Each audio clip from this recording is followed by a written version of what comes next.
చెప్పు. జై తెలంగాణ. ఏం కావాలి? పాటనా? మాట్లాడేది లేదా? సరే, మాట రామన్నకే, పాట మాత్రమే తీసుకుంటా. ఎందుకంటే పాట భయం ఎట్లుందో నిన్న మొన్న మా ఆవులు అసెంబ్లీలో మాట్లాడింది కదా, కాబట్టి పాట మాత్రం. జై తెలంగాణ. జై తెలంగాణ. అందరికీ నమస్కారాలు. వాస్తవంగా మీకేమో పాట పాడమని అన్నారు. నాకు మీ అందరిని చూస్తూ ఉంటే కన్నీళ్ళు వస్తూ ఉన్నాయి.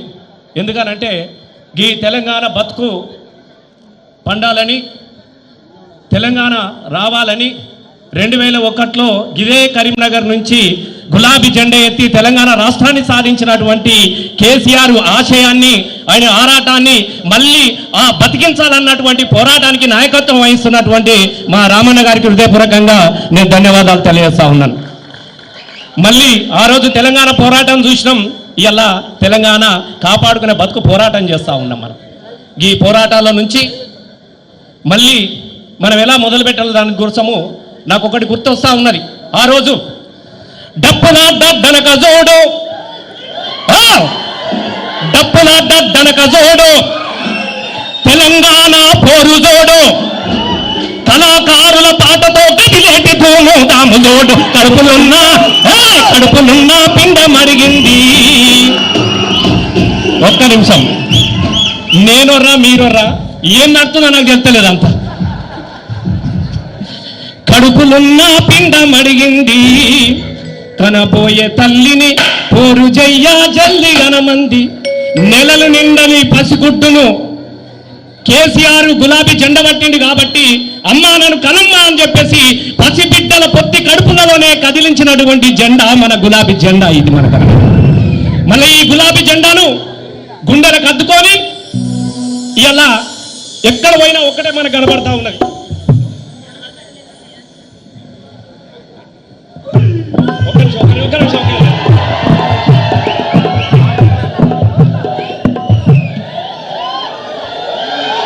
సందీప్,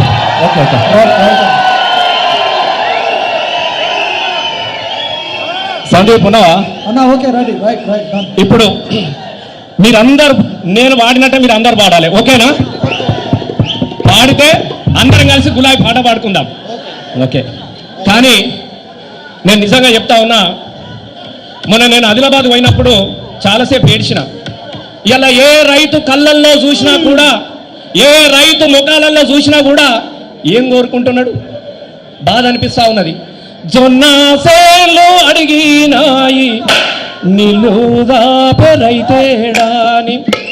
పత్తి సేను అడిగినాది పత్తి సేను అడిగినాది పానమంటి రైతేడాని, అవి ఎక్కి ఎక్కి ఏడుస్తున్నాయో మళ్ళీ కేసీఆర్ రావాలని, అవి గుండె బగిలి చూస్తూ ఉన్నాయో మళ్ళీ కేసీఆర్ రావాలని. మళ్ళీ కేసీఆర్ రావాలనంటే ఏం కావాలి? గులాబీ జెండాలు ఉండాలి, అంతేనా? గులాబీల జెండా బట్టి మల్లేశో, గులాబీల జెండా బట్టి మల్లేశో,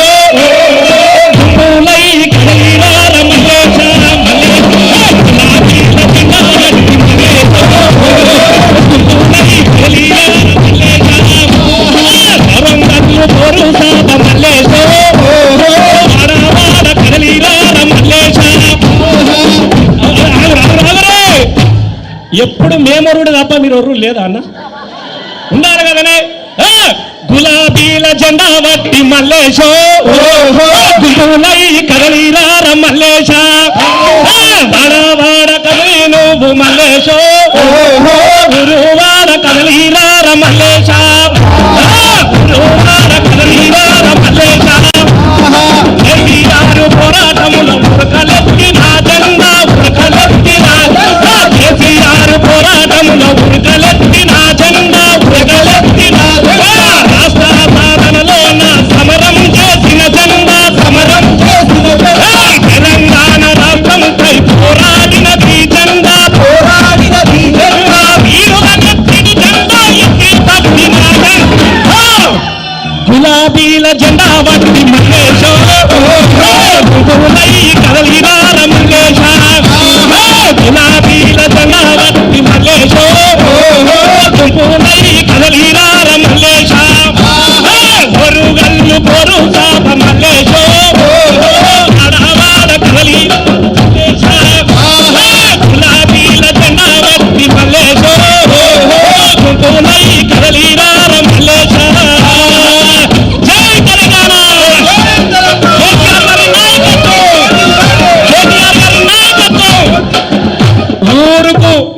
మంది కదిలొచ్చే నాయకులుంటే, తీసుకొచ్చే నాయకులుంటే చేతులెత్తురి. ఊరికి 1000 లేవమంటే లేపుతారు. ఉన్నారా ఊళ్ళో 1000 మంది? ఉన్నారా? ఉన్నారు. ఉన్నోళ్ళంతా మనల్ని. ధన్యవాదాలు. థ్యాంక్ యూ రసమైన గారికి. గౌరవనీయులు మాజీ మంత్రివర్యులు కొప్పల ఈశ్వరన్న గారిని మాట్లాడుతున్నా కోరుతున్నాను. జై తెలంగాణ, జై కేసీఆర్, జై కేసీఆర్.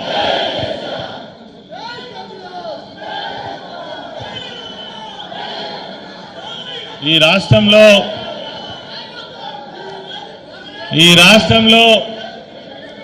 ఒక అరాచక పాలన జరుగుతున్నది. నిజమేనా? తెలంగాణ సమాజం గిదే కోరుకున్నదా? తెలంగాణ తెచ్చుకున్నది ఇందుకోసమేనా? నేను ఒక్కటే నిమిషం మాట్లాడి బంద్ చేస్తా, ఎందుకంటే అన్న మాట్లాడాలి. నువ్వు ఇచ్చిన గ్యారంటీల సంగతి పక్కకు పెట్టు. 420 హామీలు, 6 గ్యారంటీలు. నువ్వు ఇస్తావా సస్తావా ఇవాళ ప్రజలకు అర్థమైపోయింది. కానీ ఈ అరాచకమేంది, ఈ పోలీస్ కేసులేంది, ఈ బెదిరింపులేంది, ఈ సదిరింపులేంది? దీనికి వ్యతిరేకంగా ఆనాడు తెలంగాణ రాష్ట్రం రావాలని మొట్టమొదట కదం దొక్కింది కరీంనగర్ గడ్డనే. 2001 మే 17న సింహగర్జన సభ ప్రారంభమైంది కరీంనగర్ గడ్డ మీద నుంచే. ఇలా జరుగుతున్నటువంటి అరాచక పాలనకు వ్యతిరేకంగా కూడా ఎన్నికల తర్వాత 15 నెలలు గడుస్తున్నది. ఏం చేస్తారో చూద్దామని అనుకున్నాం. కానీ ప్రజలు ఒక్కొక్కసారి అర్థం చేసుకోకుండా మరి మోసపోతారు, మోసం చేసిండ్రు. కానీ వీళ్ళని మళ్ళీ కాపాడాల్సిన బాధ్యత ఈ రాష్ట్రాన్ని ఇప్పటికే ఒక 10 ఏళ్ళు వెనుక తీసుకుపోయినరు. మళ్ళీ తిరిగి తెలంగాణ రాష్ట్రం ఎవరి చేతులైతే ఉంటే తెలంగాణ ప్రజలందరూ కూడా సుఖ సంతోషాలతో ఉంటారో 10 సంవత్సరాల పాటు ఈ రాష్ట్రంలో అన్ని వర్గాలు సంతోష